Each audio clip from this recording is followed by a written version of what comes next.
Fuck it. I don't have an intro made, so let's just do some wannabe gangster shit real quick. Fuck it. Let's go. Welcome to Nahh B, covering sports of all sorts. If there's any breaking news, you know we got the report. Our one and only goal is to make this your podcast resort. Get you your favorite team updates, both on and off of the court. Breaking down everything, NFL, NBA, MMA. Not much a soccer fan, but might even cover Team USA. Is KD leaving Golden State? Is Jordan really the GOAT? Is LeBron comfortable in LA? We'll keep the team afloat. If GSP fights Khabib, will he fight him toe to toe?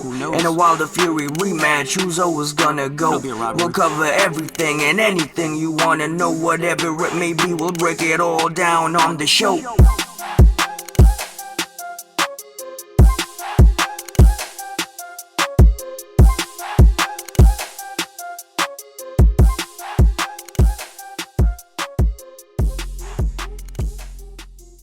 Yo, what is up, everybody? Welcome back to Nahh B Podcast. I'm your host, Nahh B.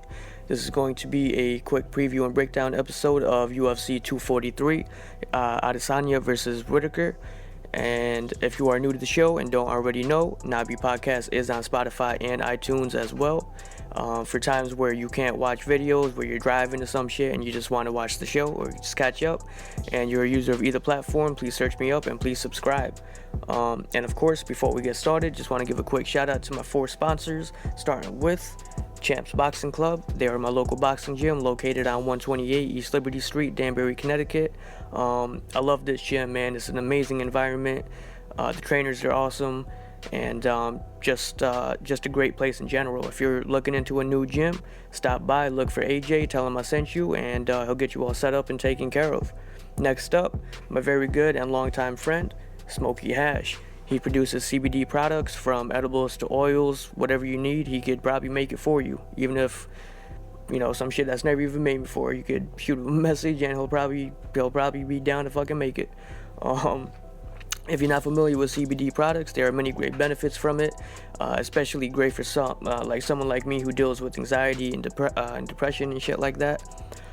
Another major benefit is people with chronic pain and, a great recovery method for after, rigorous and hard workouts and training sessions.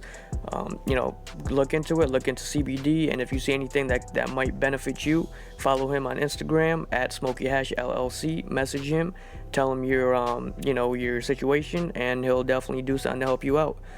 Thanks again, Smokey. Next up, it is my local sports bar, TK's. They are located on 255 White Street, Danbury, Connecticut. My go-to spot ever since I got old enough to go into bars, pretty much. Great food, great staff. The owner, TK himself, he's an amazing dude, fucking cool as shit.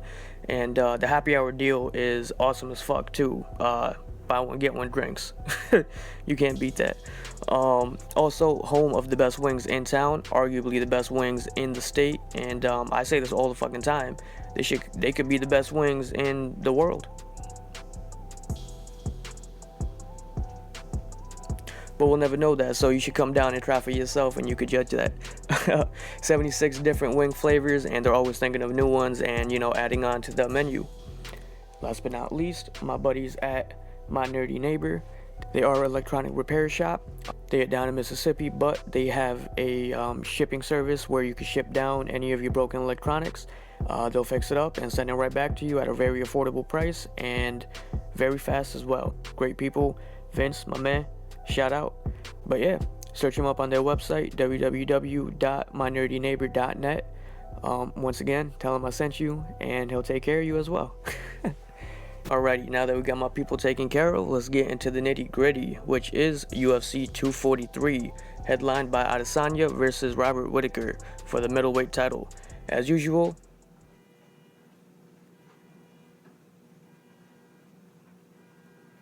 a few moments later. As usual, when I'm on a motherfucking roll, some bullshit happens, like a fucking car alarm going off or someone's doing laundry. Anyways, on to the nitty gritty, which is UFC 243, headlined by Adesanya versus Whittaker for the middleweight title.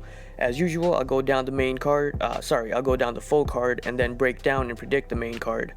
Alright, the main card, which is on pay-per-view on ESPN Plus, of course. The main event is the middleweight title bout between Israel Adesanya, who is 17-0 undefeated, taking on the champ Robert Whittaker, who is 24-0. In the co-main event, it's a lightweight bout between Al Iaquinta, who is 14-5-1, taking on Dan Hooker, who is 18-8-0. Before that is a heavyweight bout between Tai Tuivasa, who is 8-2-0, taking on Sergey Spivak, who is 9-1-0. Before that is a welterweight bout between Luke Jimiu, who is 13-4-0, taking on Diego Lima, who is 14-7-0. Before that, and to kick off the main card, it's a heavyweight bout between Justin Tafa, who is 3-0 undefeated, taking on Yorgan De Castro, who is 5-0 undefeated. And on the prelims, which is on ESPN2, the featured bout is a welterweight bout between Jake Matthews, who is 14-4-0, taking on Rostam Akhman, who is 6-1-0. Before that is a welterweight bout between Callan Potter, who is 17-8-0, and he's taking on Maki Pitolo, who is 11-4-0. Before that is a lightweight bout between Brad Middle, who is 2-0 undefeated, taking on Jamie Malarkey, who is 12-2-0. Not sure who Brad Middle is, but he's 2-0 and he's in the UFC, so I'm hoping he's like a crazy knockout artist or some shit. But to kick off the prelims is a women's featherweight bout between Megan Anderson, who is 9-4-0, taking on...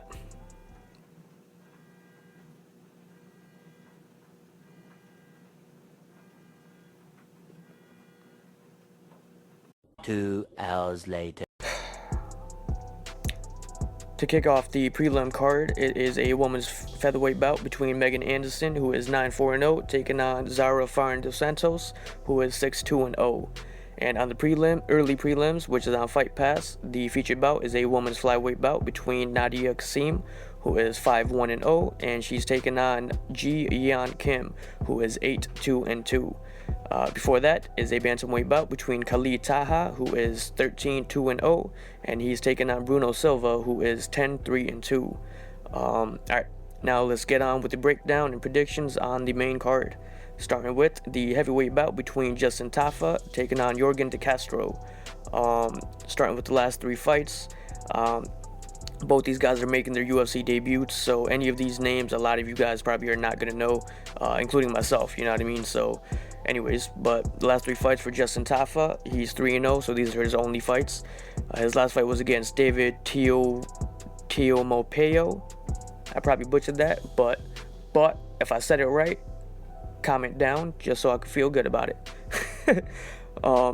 Justin Tafa won that fight by TKO in round 2 in May 2019, early this year.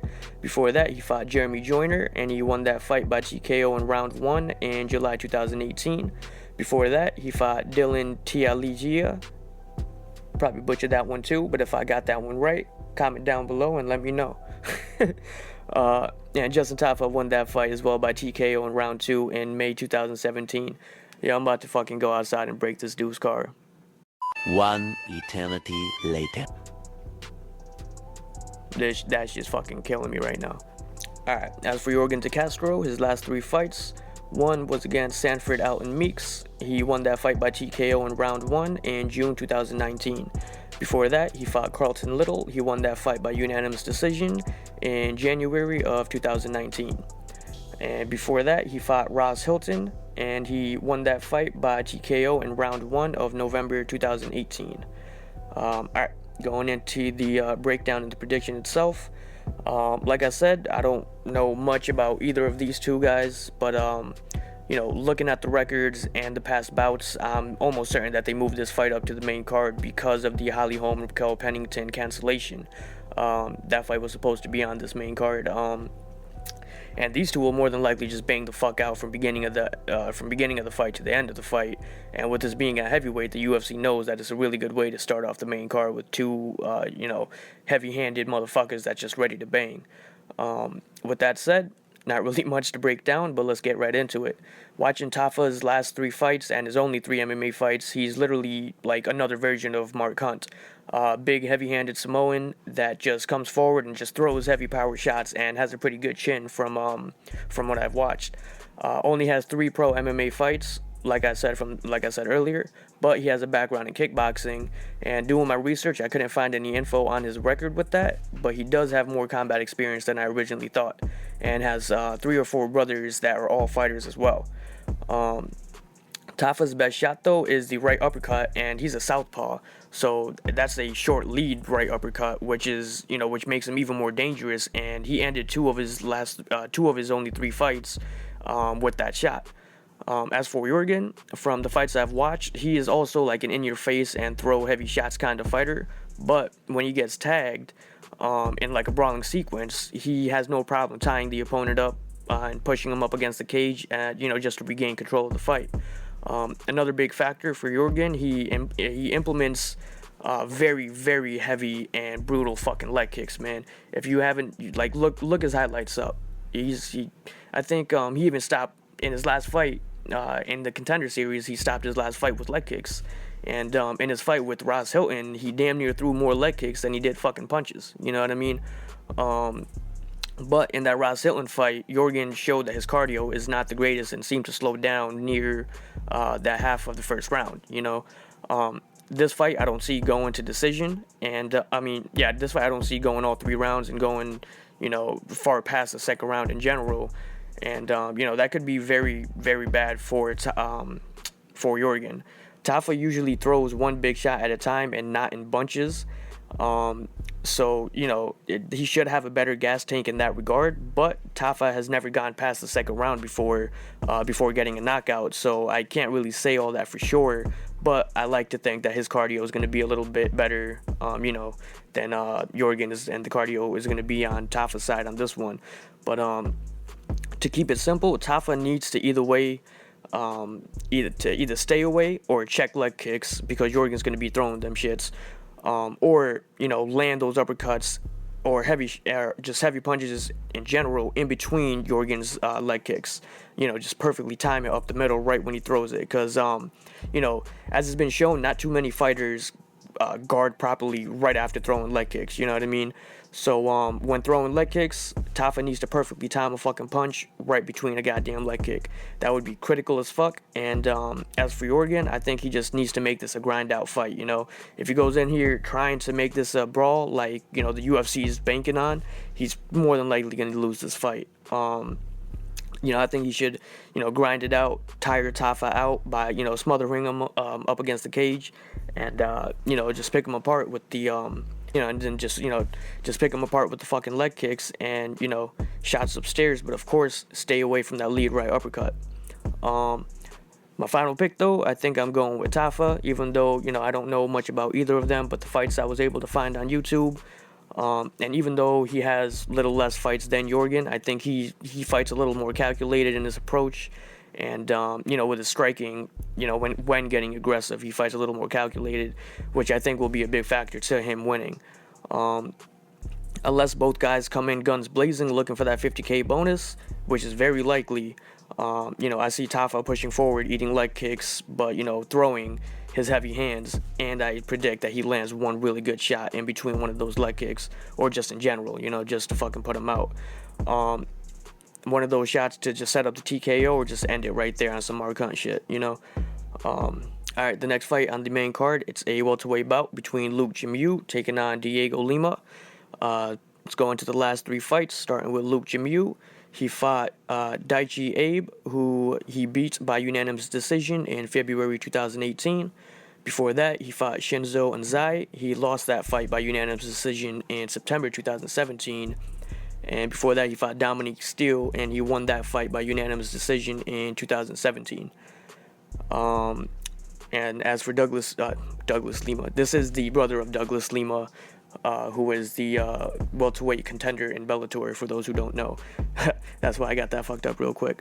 But as for Diego Lima, his last fight was against Court McGee. I need a sip of water in a second.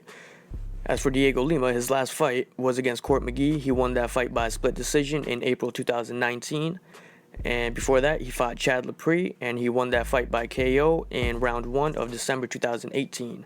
And before that, he fought Yushin Okami, and he lost that fight by unanimous decision in April of 2018. Alright, getting into the breakdown and prediction of this fight, because I couldn't find any little to no footage of Luke's recent fights, I can't really break this one down that well. But I'm gonna do my best.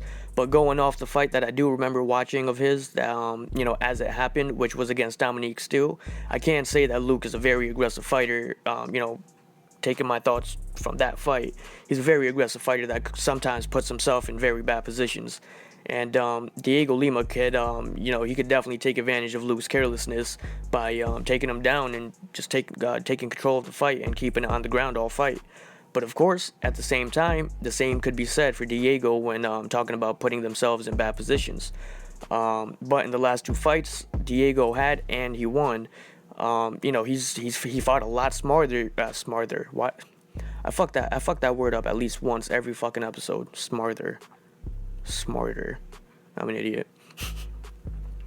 But in Diego's last two fights, which he had and won, he seemed to fight a lot smarter than the fights that he had before, and even got a devastating knockout on Chad Lepre, like I said earlier, who was a huge favorite to win over Diego that night. Of course, easier said than done, but as long as Diego can come into this fight with the same mentality that he has been, he should be fine. And if you can take advantage of Luke's aggression and, get the fight to the ground, then even fucking better. But, he can't get, suckered into a brawl, because as we've seen, Diego's chin is not the greatest when he gets clipped. But as long as he fights smart, he should have a good night. And, even the bookies think so too, as they got Diego as minus 150 favorite.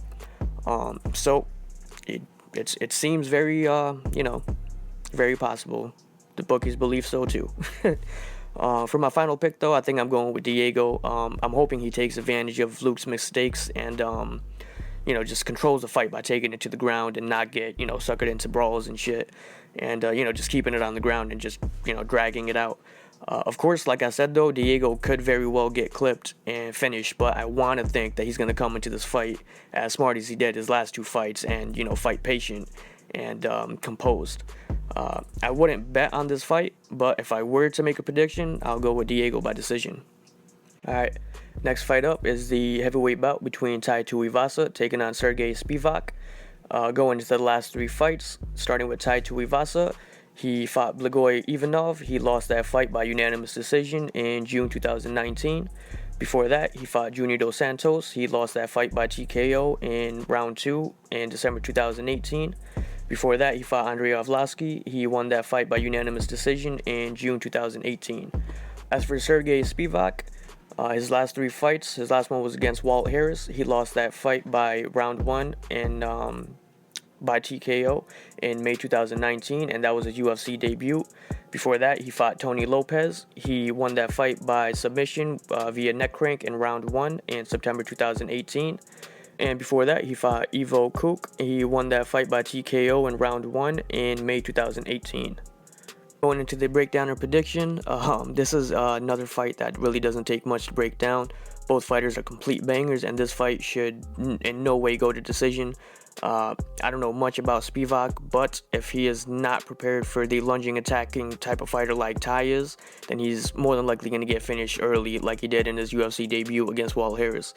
In Spivak's 10 MMA fights, he's only lost that one fight to Walt, and every other fight he's won with finishes and never went to decision, which means he has no problem slugging it out until someone gets dropped, which is more than likely going to play into his downfall in this fight, especially when you compare the level of competition that Spivak was fighting, compared to who Tai is fighting. A lot of the dudes that Spivak fought probably shouldn't have even been in the fucking cage with that dude, honestly. But regardless, instead of fighting a brawl kind of fight, I think Spivak needs to fight technical and fight on the outside. And every time he sees Tai lunging in, he needs to circle away and get back right into the fucking center and keep Tai at the end of his strikes, especially with the punches, with having a 3-inch reach advantage over Tai. He needs to stay away from getting his back pushed up against the cage, and needs to stay away from getting clinched up against the cage, because that's where Tai does, most of his best work, which is up against the cage in the clinch, and he throws vicious elbows and even knees if he sees an opening. Yeah, that's where he does his best work, and Spivak needs to get his back away from the fucking cage at all times. Regardless, though, other than the reach advantage, he needs to mix in body kicks and, you know, try to slow Ty down and fuck his cardio up with those body kicks, which will fucking do that. But, you know, and once he gets Ty thinking about those body kicks too much, then start aiming up top with the body kick, with head kicks or, you know, punches to the head. And, you know, go from there. I don't think he should attempt many takedowns, as Ty has a 66% takedown defense and only been taken down twice, and that was in his fight against Blagoy Ivanov, who is a world-class grappler, and, you know, Spivak does not have anything close to those same credentials. Not saying he's not a beast, but, you know, there's levels to that shit. This is another fight I don't see going to decision, like I said, but I think if it does, it'll probably, you know, favor Spivak. But again, if Spivak isn't prepared for the aggressive style that Ty always comes in with, and, you know, always has come in with, Spivak's probably going to be fucked, dude. We all know how aggressive Ty is and how he always comes in, and that's probably not going to change this fight. You know, so I don't see him knocking him out in 50 seconds. But, you know, after Ty saw Spivak getting knocked out in 50 seconds by Walt, you know, he's going to try to do something along those lines. And both guys are more than fucking happy to oblige in a fucking brawl. And if that happens, then I think that favors Ty, in my opinion. Pretty much, you know, one needs to fight smart and technical, and the other needs to come in super aggressive to win. That said, though, going with my final pick, I am going with Tai Tuivasa by KO or TKO. Like I said, you know, the levels of competition that Spivak has faced is huge levels down from, you know, anybody in the top 15 in the UFC. And it showed when he fought Walt Harris, you know. It might not end in the first minute, like I said, but I don't see this making it out the second round, with Ty getting the knockout.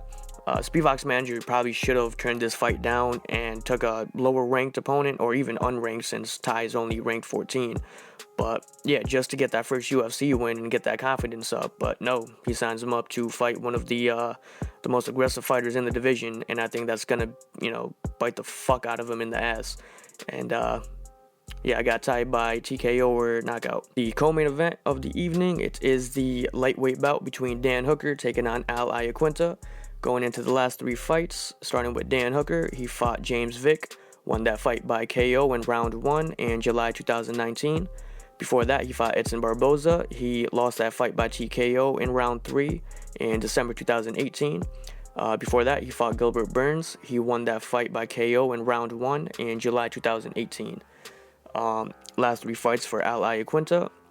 His last fight was against Donald Cowboy Cerrone.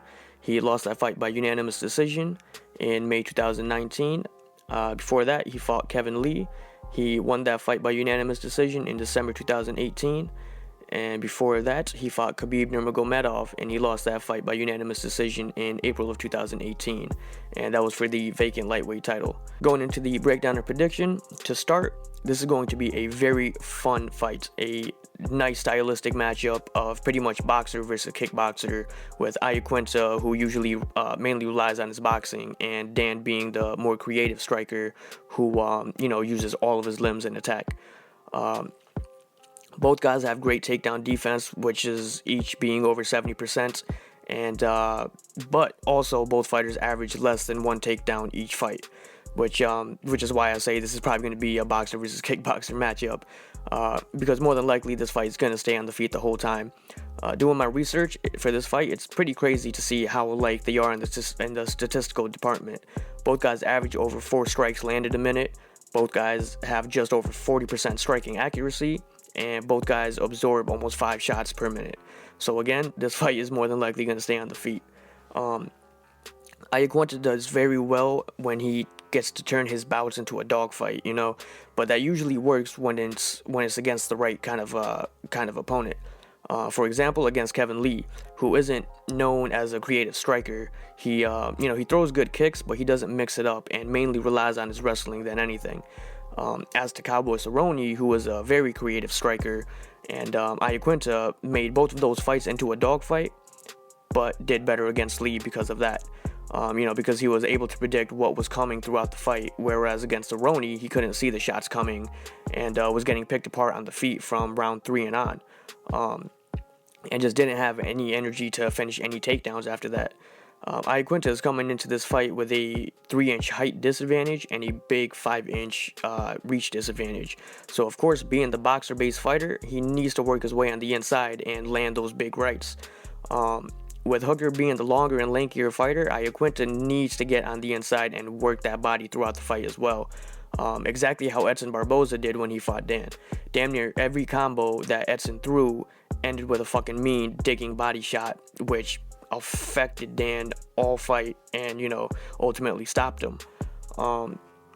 Also, of course, though, I think Iaquinta should get a few takedowns this fight if he wants to win. But as I said earlier, both fighters have a takedown defense of 70% and average less than a takedown each. So, it's very unlikely. But I'm very sure that he's definitely going to attempt a few, which he should. And honestly, I think the best way to do that would be to push Dan up against the fence and, try to pull Dan's legs from underneath him to get the takedown. From my experience and, always being the shorter guy in training, I'm just 5'5". That always works for me. Once I get someone up against the wall or cage, pull their legs right from underneath them, and you got to do it quick before they have any time to, react. As for Dan, though, like I said, he has a big 5-inch reach advantage and usually has the advantage every fight that he has, with his reach being 75 inches, and in the lightweight division, that's pretty crazy. The only other fighter with longer reach is Kevin Lee at 77 inches, and, again, like I said earlier, Kevin Lee isn't known as the greatest striker and doesn't really utilize his jab like he really should. But Dan definitely does and really knows how to use the size advantage in every fight. He's really good at keeping his opponent on the outside of his punches and jabs, and really good at circling away after his combos. Also, really good at timing the fucking knees up the middle. Anytime his opponent goes in and pushes forward, that's when he throws those knees, and he's usually connecting with them. And with Dan, usually being the, taller fighter, his knees going up to the body usually just ends up being knees to the fucking head.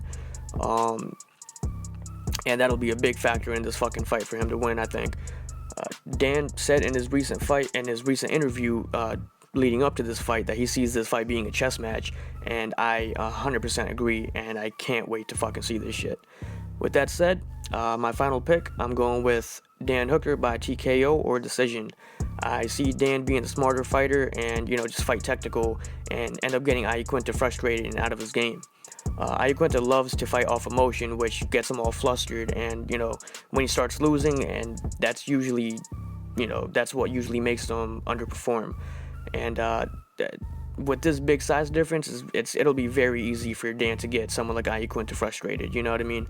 And out of his element. Like I said earlier, though, Iaquinta does good when making fights into a dog fight. Only with the right kind of opponent, though, He could always land that one shot, of course, but I just don't see that happening here. I see Dan being a little too creative, almost like the Cerrone fight, Just way too creative and catching Iaquinta off guard with everything, and Iaquinta not seeing shit coming, pretty much. But yeah, I got Dan by TKO, KO, or decision. Going into the main event, it is the Middleweight Championship bout between Israel Adesanya taking on the champ Robert Whittaker. And going into the last 3 fights, starting with Israel Adesanya, his last fight was against Kelvin Gastelum, and he won that fight by unanimous decision in April of 2019. And before that, he fought Anderson Silva. He won that fight by unanimous decision in February of 2019. And before that, he fought Derek Brunson, and he won that fight by KO in round 1 in November of 2018. As for Robert Whittaker, his last fight was against Yoel Romero. He won that fight by split decision in June 2018. Before that was his first fight with Yoel Romero. He won that fight by unanimous decision in July 2017. And before that, he fought Jacare Souza, and he won that fight by TKO in round 2 of April 2017. Going into the breakdown and prediction, man, I said the last fight was going to be a stylistic showdown, but this shit right here, bruh, this is gonna be the fucking fight of the night, 100%. If it doesn't end some spectacular, crazy early finish for either guys, this is gonna be fight of the night. I have no doubt. If it isn't, then Iaquinta versus Hooker will be, but I have no doubt this will be. This is an insane matchup that we kind of already got a preview to in my eyes.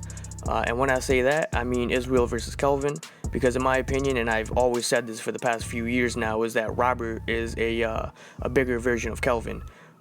Both fighters insanely similar in style and approach, but more so especially with their boxing and their boxing ability. Kelvin obviously with the better wrestling credentials though. But when I say all this, I'm mainly focusing on the striking style. I think Robert is like the bigger and orthodox stance version of Kelvin, and even better stand up than Kelvin.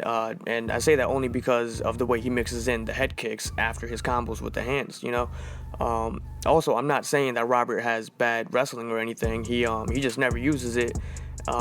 In the early part of his career, he did, but most recently, especially since moving middleweight, he's just been relying on his hands majority of the time, and it's been working for him. So, and when he did used to go for the takedowns, he would land 57%, of the time. But of course, most recently, like I said, he's just been sticking to striking. But alright, onto the breakdown. Israel will have a 4-inch height advantage and a 7-inch reach advantage. So obviously he has to keep this fight at distance and try to pick Robert apart, that way. Other than that, keep the fucking fight at his space with the jab, leg kicks, and head kicks, kind of like he did against Kelvin. But with Kelvin being the much shorter opponent, it was a lot easier for Israel to, throw those head kicks all fight. But Israel is a great counterpuncher, and I think he should really rely on that this fight and try to land those counters every single time Robert pushes forward with those fucking crazy strikes. Israel may have octagon control most of this fight, and that's only because Robert likes to bounce around on his feet and never stays stationary. So Israel might be doing a lot of the stalking this fight, but he should not get overly aggressive with the strikes, and has to be calculated with those counters. Trying to out-aggress, is that a fucking word? Does that make sense? I don't know, but you know what the fuck that means. It makes sense today, motherfucker. Trying to out-aggress Robert will inevitably get him caught, you know what I mean? And that's what happened when he fought Kelvin. He got too close, and he eventually got caught in that first round. It wasn't considered a knockdown, but I thought it was really close to being one. I thought it was when I first watched it live, but I guess it wasn't. But regardless, his composure was really great though, as we all saw, and he rallied back and got the unanimous decision win over Kelvin. But Kelvin really slowed down after getting, after trying to go for the knockout in the first 2 rounds. And, somewhat coasted the 3rd round to get his energy back, and then went all out the 4th round, which really completely gassed out Kelvin, you know what I mean? And on the feet, Adesanya got 3 knockdowns in the 5th round, you know what I mean, after he just completely threw his gas tank out the fucking window. But point being, he can't fight that way against Whittaker. No fucking way. Every time Kelvin blitzed in with his strikes, you always knew he was coming with the hands, because, Kelvin, he's not much to throw head kicks or kicks in general. If he throws kicks, it'll be leg kicks, but that's about it. But, Kelvin doesn't throw a variety of strikes other than his creative boxing. But, so it was a lot easier for Israel to predict that shit, and Kelvin was swinging upwards the whole time, which makes it a lot harder. You know what I mean? And Israel swinging down makes it a lot easier for him. So, but yeah, he still got caught though. That's what I'm trying to say. With Robert though, when he blitzes forward, he will be throwing a mix of shots, and he loves ending combos with head kicks. So when Israel tries to move out of the fucking way, he needs to watch for that fucking head kick that follows up after the punches, Of course, Israel having a huge kickboxing background, he should very well know this already and should already be prepared for it. But with this being an MMA fight and having to worry about getting pushed up against the fence for a takedown after the punches, you know what I mean? That could get your mind off that kick just for a fucking split second and get you cracked the fuck up, As for Whittaker, he needs to pretty much be the opposite of what I said Israel needs to be and be the aggressor.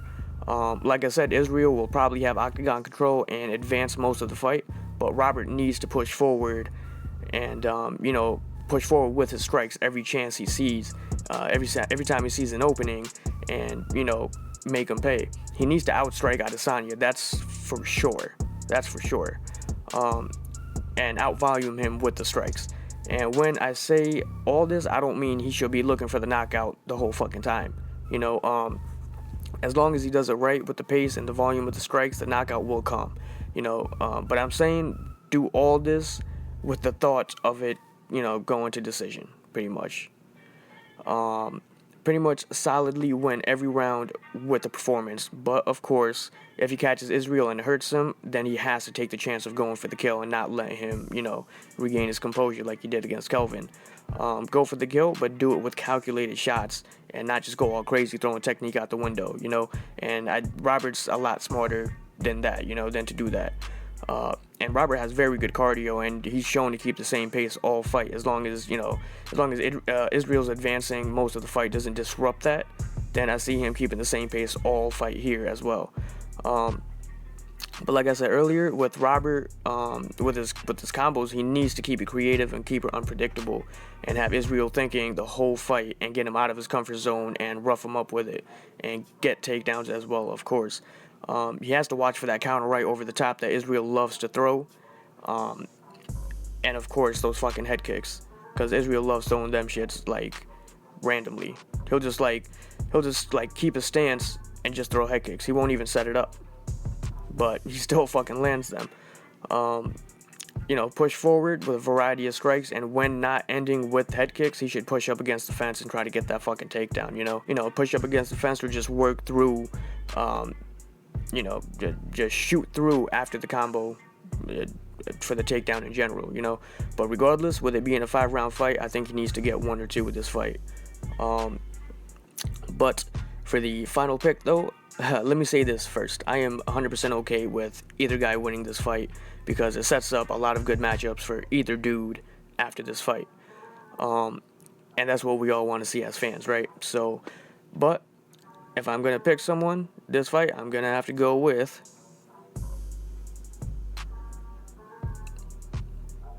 Robert. I'm going with Robert Whittaker.